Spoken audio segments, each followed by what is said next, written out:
আসসালামু আলাইকুম, সবাই কেমন আছেন? আলহামদুলিল্লাহ, আমি আল্লাহর রহমতে ভালো আছি। এই যে দেখেন আমাদের চুলাটা কেমন হয়েছে, অবশ্যই কমেন্ট করে জানাবেন। এই যে আমি এই মাটির চুলায় রান্না করি সবসময়। এই চুলার পাশে একটা চুলা ছিল, আরেক পাশে যে আরেকটা চুলা করে দিচ্ছে, তার জন্য চুলার মুখটা এক সাইডে হয়ে গেছে। তবে চুলাটা কেমন আছে অবশ্যই জানাবেন। তবে আমি এই চুলাতেই রান্না করি, আমার কাছে খুবই পছন্দ হয়েছে এই মাটির চুলাটা। এখন আমি সবসময় মাটির চুলায় রান্না করি।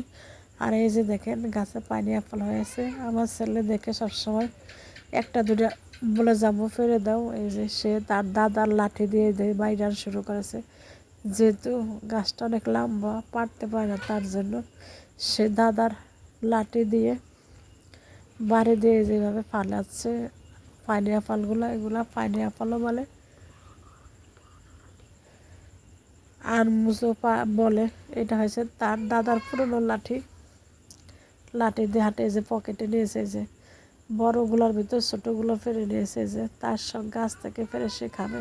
কারণ সে তো এসব কখনো দেখে নাই, গ্রামে এসে এখনই প্রথম দেখলো। আর গাছ থেকে পাড়ার তো দূরের কথা, আমরা যখন আসি তখন এই গাছে এই ফলগুলো থাকে না, কারণ এগুলা কিছুদিন হয় থাকে, তারপরে তাড়াতাড়ি নষ্ট হয়ে যায় বা দূরে খেয়ে ফেলে। এই যে চতুর্দিকে আম পড়ে আছে, এই যে গাছে জাম্বুরা ছোট ছোট। আমার ছেলে খেলা করে প্রতিটা পায়জামা ছিঁড়ে ফেলে দেখেন। আর এই যে দেখেন গাছের লেবুটি প্রতিদিন চেক দিয়ে রাখি, কবে বড় হবে, কবে ছিঁড়ে খাবো। তারপর অনেকটা বড় হয়ে গেছে, আমি কয়েকটা ভিডিওতে আপনাদেরকে দেখাচ্ছে যে আমাদের গাছের লেবু ধরেছে বাগানের ভিতরে। দেখেন এখন একটু একটু বড় হয়েছে, তবে এগুলা খেতে আরও 1-1.5 মাস লেগে যাবে, যেহেতু এগুলা কাগজের লেবু। এই যে বাগানের ভিতরে গাছটা হয়ে গেছে, গাছটা কেউ থাকে না, তার জন্য লেবু টেবু নিজেরা খেতে পারি না, অন্য মানুষ খায়, আবার অনেক সময় ধরেও না পরিচর্যার অভাবে। এখন থেকে আমরা এসেছি, পরিচর্যা করলে হয়তো 12 মাস লেবু ধরতে পারে। এটা হয়েছে কাগজের লেবু। আর এদিক দিয়ে আমি খিচুড়ি রান্না করতেছি, মুরগির হাত পা পাক মটর ডাল মসুর ডাল আলু দিয়ে একটা খিচুড়ি রান্না করতেছি। তবে এই খিচুড়িটা খেতে অনেক মজা লাগে।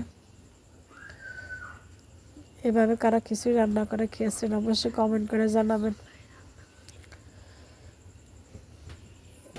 আগে ভালো করে ডাল আর মাংসগুলো আর আলুগুলো ভালোভাবে কষে নিয়েছি, বুটের ডাল দিয়েছি তো সাথে, মানে কিছুক্ষণ কষিয়ে তারপরে একটু পানি দিয়ে রেখে দেব সিদ্ধ হওয়ার জন্য।